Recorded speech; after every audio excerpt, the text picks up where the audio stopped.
Question number 7 रह गया था हमारा एक्सरसाइज 6.2 का। बोला है बीपीटी का यूज करते हुए प्रूव करिए कि line drawn through the mid point of one side, एक साइड के मिड पॉइंट से अगर कोई लाइन ड्रॉ की जा रही है जो कि पैरेलल है अनदर साइड, मतलब इस साइड के क्या है, ये पैरेलल है, and bisect the third side, वो तीसरी साइड को क्या करेगा, बाइसेक्ट करेगा। ऐसा आपको शो करवाना है, मतलब आपको ये शो करवाना है कि ये AE जो है वो किसके इक्वल है, EC। तो आइए गिवन लिख लेते हैं। सबसे पहले क्या गिवन है इसमें कि मिड पॉइंट से शुरुआत हुई है, तो मतलब D is the mid point. भाई मिड पॉइंट है तो क्या चीज कह सकते हो आप, AD इक्वल्स DB या BD, ये बात दी हुई है। और क्या चीज गिवन है भाई, DE पैरेलल है किसके, BC के, ये भी दिया हुआ है। अच्छा जी, तीसरा चीज इसके अलावा इसमें और गिवन नहीं है। अच्छा, शो क्या करना है वो बता दो, या प्रूफ क्या करना है। आपको प्रूफ करना है कि AE इक्वल है EC के, सही है। हाँ, मतलब ये चीज भी आपको शो करनी है, और कि E is a mid point, ये बात शो हो जाएगी। वैसे एक्चुअली बाइसेक्ट बोला था, मिड पॉइंट का तो कोई जिक्र ही नहीं है, तो इसको छोड़ ही दो, बाइसेक्ट हो रहा है। अब कैसे शुरुआत करेंगे भाई, ये वाली लाइन इस वाली लाइन के क्या है, बीपीटी का यूज उसने बताया कि बीपीटी का यूज करो। ये लाइन इस लाइन के पैरेलल है, तो आप एक बात बताइए, DE पैरेलल हो गया किसके, BC।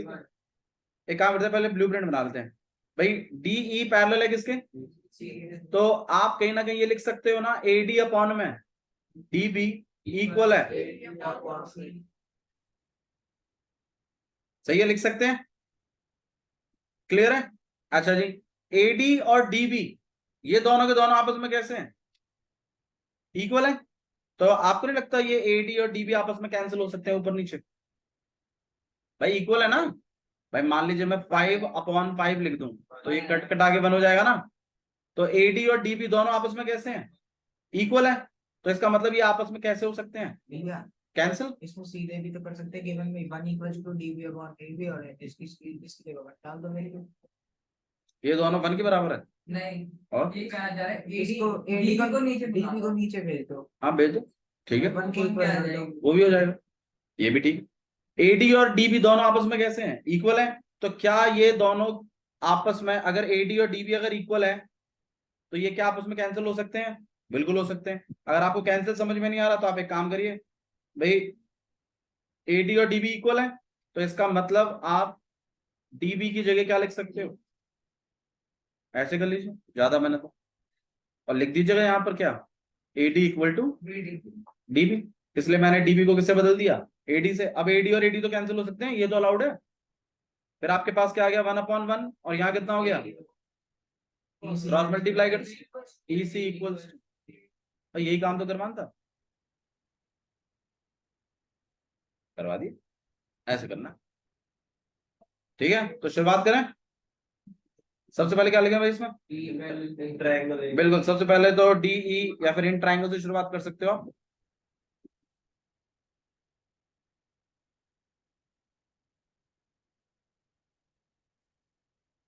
हाँ भाई, तो सॉल्यूशन स्टार्ट कर रहे हैं। इन ट्रायंगल ABC,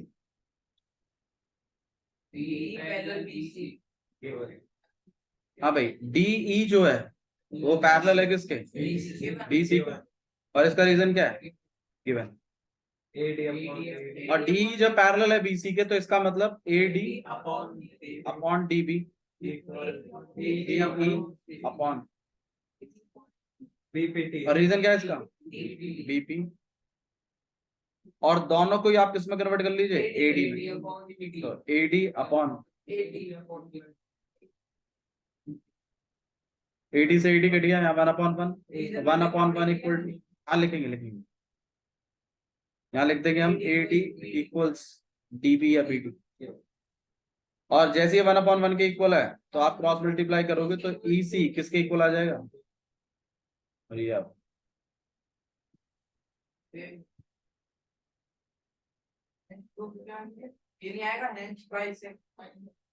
लिख दो, हैंस आपकी वो वाली जो लाइन है, कौन सी लाइन है, DE बाइसेक्ट AC, तो आप लिख दिए हेंस ए, सॉरी कौन सी, डी ई बाइसेक्ट AC, ये लिख दो, हाईलाइट कर दीजिए, ये काम करवाना भी था। समझ में आया भावना जी?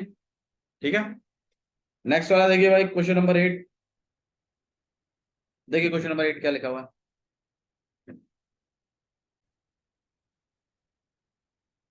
हाँ जी, क्या चीज लिखा है?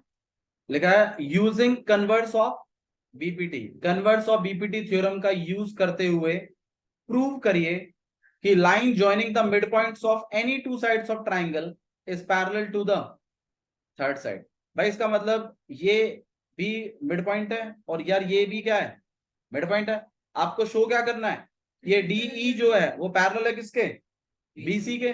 भाई ये बात तो बड़ी आसानी से शो हो जाएगी कि एडी और डीबी इनका रेशियो कितना है, 1:1। दोनों आपस में मिड पॉइंट है भाई, दोनों आपस में इक्वल है, काटा पीटी करोगे 1/1 आ जाएगा। और ई भी क्या है, मिड पॉइंट है, तो भाई ए अपॉन ई सी का रेशियो भी कितना होगा, 1:1।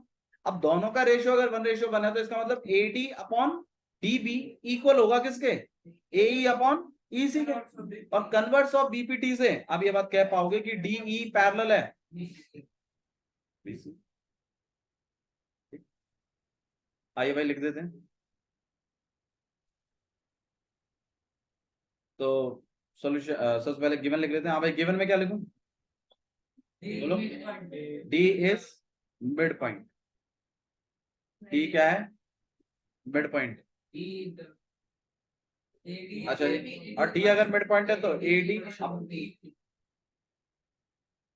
दूसरा क्या है, ई इज मिड पॉइंट, ई भी क्या है आपके पास, मिड पॉइंट। तो इसका मतलब ए ई इक्वल ई सी। अच्छा जी, शो क्या करना है भाई, शो करना है आपको डीई पैरेलल है बीसी के। सॉल्यूशन स्टार्ट कर रहे हैं भाई। हाँ भाई, सबसे पहले क्या करना है आपको कि भाई डी अगर मिड पॉइंट है तो मैं काम कर रहा हूं, मैं A D upon D B का क्या निकाल रहा हूं, रेशियो। तो इनका रेशियो कितना होगा, 1/1।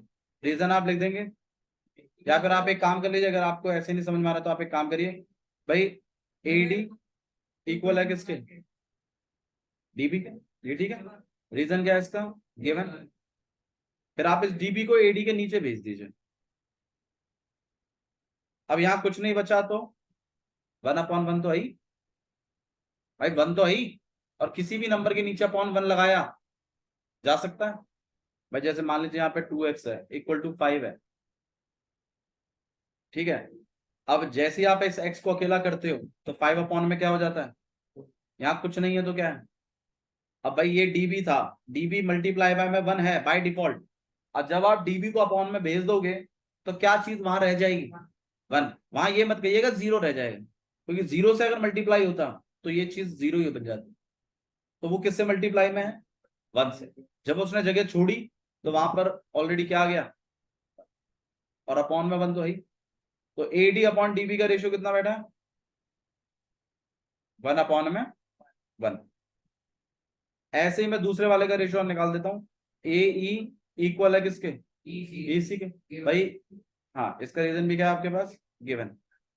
और इसके नीचे क्या कर दिया आपने, ई सी, कितना आ गया।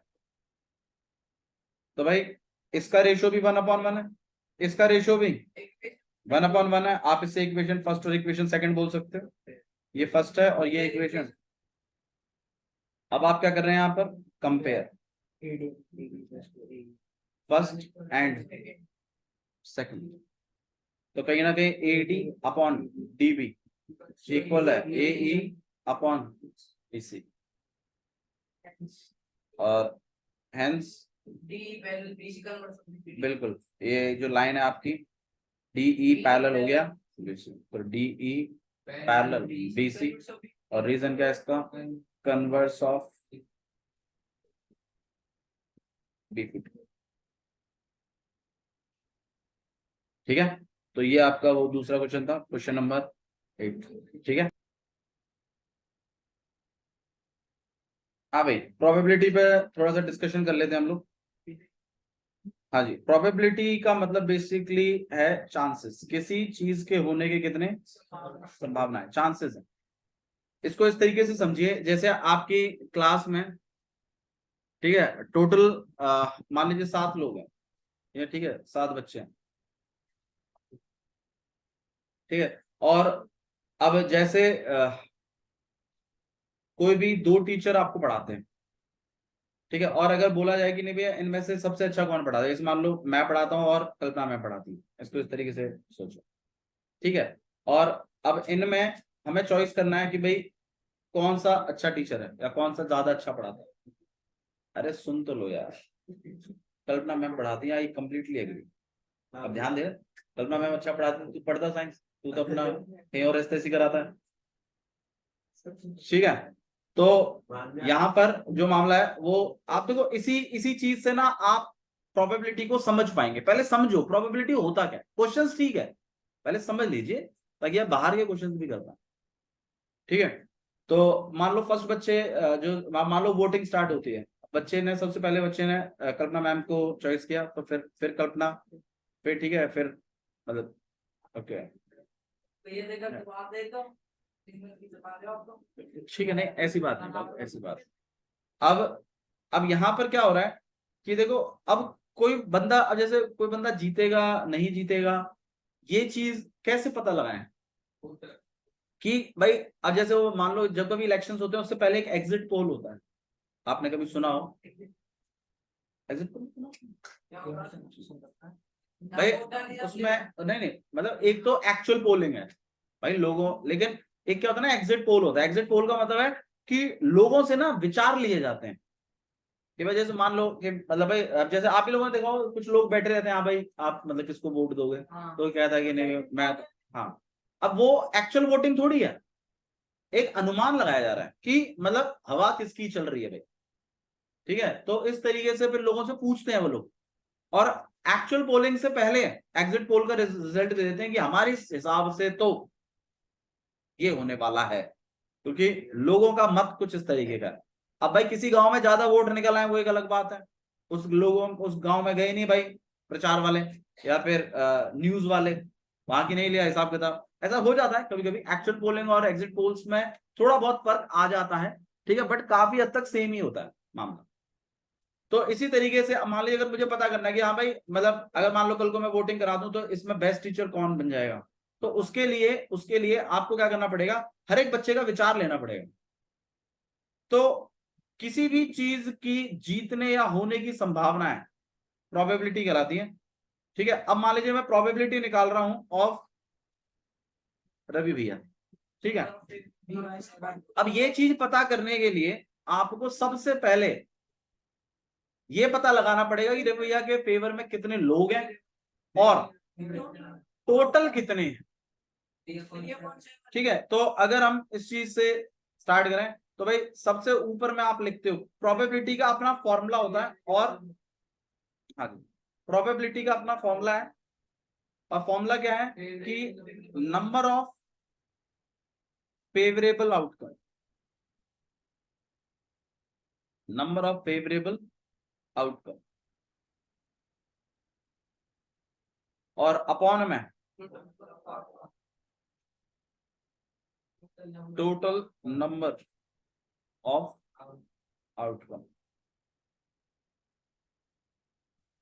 Number of favourable outcome divided by में टोटल नंबर ऑफ आउटकम्स, ये है इसका फॉर्मूला, ठीक है। अब फेवरेबल का मतलब होता है मनचाहा।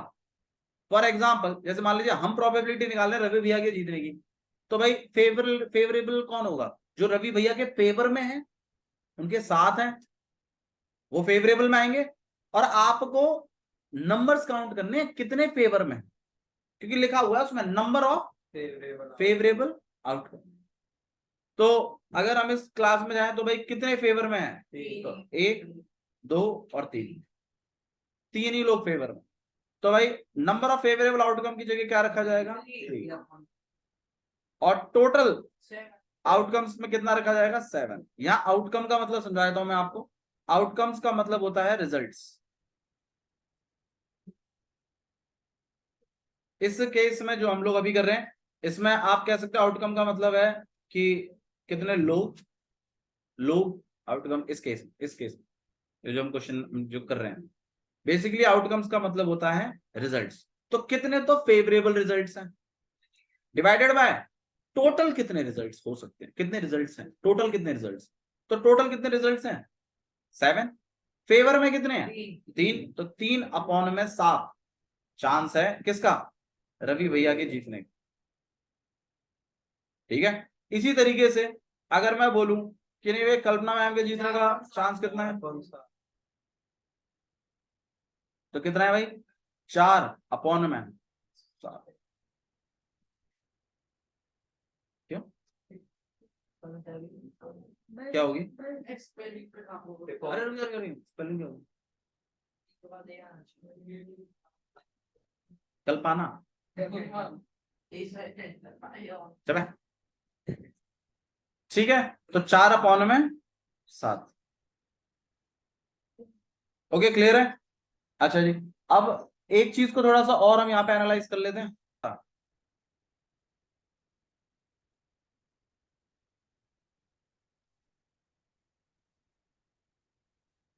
तो प्रोबेबिलिटी का आपके पास एक फॉर्मूला मैंने आपको दे दिया है। प्रोबेबिलिटी का फॉर्मूला क्या है, number of favourable outcome upon total number of outcome divided by total number of outcomes. ये है form, number of favourable outcome divided by में टोटल नंबर ऑफ आउटकम्स। या आउटकम्स का मतलब क्या है, रिजल्ट्स। ठीक है, तो फेवरेबल रिजल्ट्स कितने हैं और टोटल रिजल्ट्स कितने हैं, इनको अपॉन में रखना। अब तुमसे एक चीज पूछनी है मेरे को कि भाई क्या कभी भी फेवरेबल रिजल्ट्स टोटल रिजल्ट से ज्यादा हो सकते हैं क्या। भाई मान लो क्लास 7 लोगों की है, मैं अगर पूछूं हाँ भाई क्या मेरे फेवर में 8 लोग हो सकते हैं क्या, आंसर है कभी नहीं हो पाएंगे, 7 हो सकते हैं। ज्यादा से ज्यादा ये हो सकता है कि 7 जो बच्चे बैठे हैं 7 के 7 मेरे फेवर में हो। कभी भी टोटल आउटकम से आपके फेवरेबल आउटकम कभी भी ज्यादा नहीं आएंगे।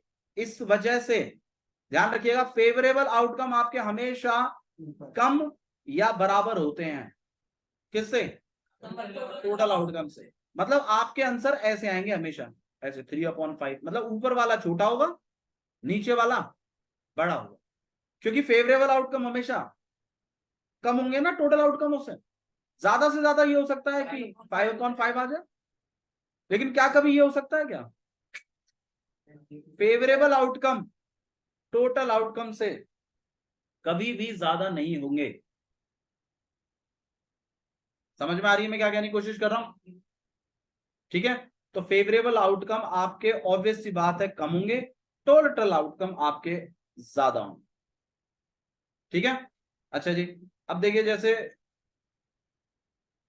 अब मान लीजिए एक और केस ले लेते हैं कि भाई वही अपनी क्लास थी और इसमें जैसे मान लो ये वोटिंग हो, उससे पहले मैंने पूरी क्लास कूट दी। अब सारे के सारे बच्चे अगले दिन है भैया तो बेकार पढ़ा हुआ, और सारे के सारे बच्चे किसके फेवर में पहुंच गए। अब मैं अगर बोलूं यहाँ भाई कल्पना मैम के जीतने की प्रोबेबिलिटी कितनी है, तो आप क्या बताएंगे इसको 7/, भाई टोटल फेवर में कितने हैं 7, टोटल आउटकम भी कितने 7।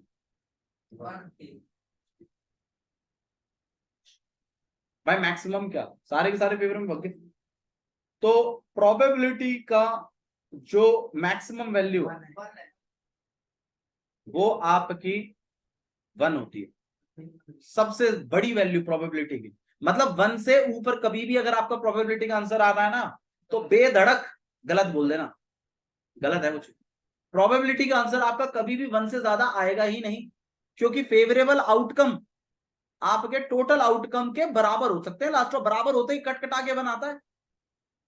भाई ज्यादा कब आता, ज्यादा तब आता जब फेवरेबल आउटकम आपके टोटल आउटकमों से भी क्या हो जाए, ज्यादा हो जाए। और ऐसा तो हो ही नहीं सकता भाई, जब क्लास में ही 7 बालक पढ़ रहे हैं तो 8 कैसे फेवर में आ सकते हैं। ये कोई वेस्ट बंगाल थोड़ी है कि बांग्लादेश से लोग बुला के वोट करवा दिया। भाई सही बात है ना।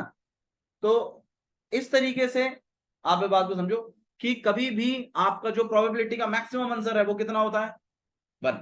अच्छा मिनिमम और चेक कर लेते हैं भाई, मेरा अगर निकाला है इसमें भाई तो आंसर 0.7, तो आंसर कितना है?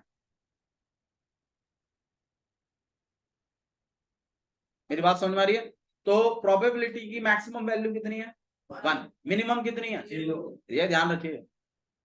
और आपका आंसर 0 और 1 के बीच में ही फ्लक्चुएट करता रहेगा। अब बोलेंगे भैया 0 और 1 के बीच में तो नंबर ही नहीं आते, अरे अनगिनत नंबर आते हैं 0 और 1 के बीच में। भैया कैसे आते हैं भाई? देखो अगर पॉइंटों में पूछो तो ऐसे हैं 0.23 ऐसे करो, बहुत सारे अनगिनत है ना, इतना कितने बढ़िया। अगर फ्रैक्शंस में पूछो तो मैं आपको फ्रैक्शंस का हिसाब किताब बता देता हूं। अगर न्यूमरेटर छोटा है और डिनोमिनेटर बड़ा है, न्यूमरेटर डिनोमिनेटर बड़ा है, न्यूमरेटर छोटा है, ऐसे नंबर्स 0 और 1 के बीच में आते हैं। जैसे मान लो 3/5 है, ये नंबर 0 और 1 के बीच में है। पर अगर ऐसा हो जाए तो ये नंबर 1 से बड़ा है। मतलब अगर न्यूमरेटर छोटा है, बिना डिवाइड करे डायरेक्ट देख के बताते हैं कि ये नंबर 1 से छोटा होगा कि नहीं होगा। बताओ 3/5 1 से छोटा है कि 1 से बड़ा है? आंसर है छोटा। आप डिवाइड करके देख लो, अगर डाउट है तो 5 से काटोगे कटेगा नहीं, 0 पॉइंट समथिंग पे कटेगा। ये तो डिवाइड की बात। अब आप इस चीज को रट लीजिए कि भाई न्यूमरेटर अगर छोटा है, डिनोमिनेटर बड़ा है, तो नंबर 1 से छोटा ही होता है। अब मान लीजिए मैं ऐसा लिख दूं 17/5, हाँ भाई 1 से बड़ा है 1 से छोटा है? 1 से बड़ा है। चाहो तो दिक्कत है तो डिवाइड करके देख लो। समझ में आया? ठीक है। अच्छा जी, और मान लीजिए ऐसा है 5/17, हाँ भाई इस केस में ये छोटा है। तो आपके जो प्रोबेबिलिटी के आंसर होंगे ना वो ऐसे होंगे, मतलब फेवरेबल आउटकम छोटा होगा और टोटल आउटकम बड़ा होगा। ज्यादा से ज्यादा क्या हो सकता है? बराबर हो सकता है, पर ऊपर वाला बड़ा हो जाए नीचे वाले से, ऐसा नहीं होगा कभी भी, क्योंकि फेवरेबल आउटकम टोटल आउटकमों से ज्यादा नहीं होता। अच्छा जी, मिनिमम वैल्यू कितनी होती है प्रोबेबिलिटी की? 0 और मैक्सिमम? ये बात भी क्लियर है। अच्छा जी, वो इवेंट्स, वो कार्यक्रम जिनकी प्रोबेबिलिटी 0 होती है, जैसे मैं पूछूं कि भाई अब मान लो जैसे वैसे भी तो पता लगाते हैं, हाँ भाई कल बारिश होगी कि नहीं होगी इम्पॉसिबल भाई, तो हाँ मतलब कल बारिश होगी कि नहीं होगी, तो उसके लिए क्या करते हैं? पिछले 10 दिन का रिकॉर्ड निकालते हैं, क्या एक बार भी बारिश हुई? नहीं हुई है, तो जी 0 अपॉन में 10, तो कितना हुआ? 0। तो ऐसा कार्यक्रम जिसकी प्रोबेबिलिटी 0 होती है, जैसे मान लो मेरे जीतने की प्रोबेबिलिटी अभी थोड़ी देर पहले कितनी चल रही थी? 0। तो मेरे जीतने की प्रोबेबिलिटी, ये कार्यक्रम ही तो है, मैं अपने बारे में पूछ रहा हूं तो ये कार्यक्रम है। अब ये अगर ऐसा है मामला, तो ऐसे केसेस में इन इवेंट्स की प्रोबेबिलिटी, जिनकी प्रोबेबिलिटी कितनी होती है? 0, ऐसे इवेंट को क्या कहते हैं हम? Impossible event. इन्हें क्या कहते हैं? Impossible event. जिन इवेंटों के होने की प्रोबेबिलिटी 0 होती है क्या कहलाते हैं वो? इम्पॉसिबल। और जिनके भाई 0.1 है तो इम्पॉसिबल इवेंट तो नहीं, इम्पॉसिबल 0 पे ही है। 0 का कोई 0.01 हो जाए भैया, 0.7 हो जाए भैया, ना 0 है तभी है। अच्छा जी, और अगर आपके इवेंट की प्रोबेबिलिटी 1 है, श्योर इवेंट कहते हैं इनको। क्या कहते हैं इनको? Sure event. भैया फिर पॉसिबल इवेंट किसको कहते हैं? जो 0 और 1 के बीच में है ना, जो वो सारे पॉसिबल। अब वो कितने पॉसिबल है वही तो बताना है भाई, वो कितने पॉसिबल हैं भाई? 3/5 पॉसिबल है, 0/7 पॉसिबल है, या जो भी चीज है वो कितने पॉसिबल है, इस चीज पर डिबेट है।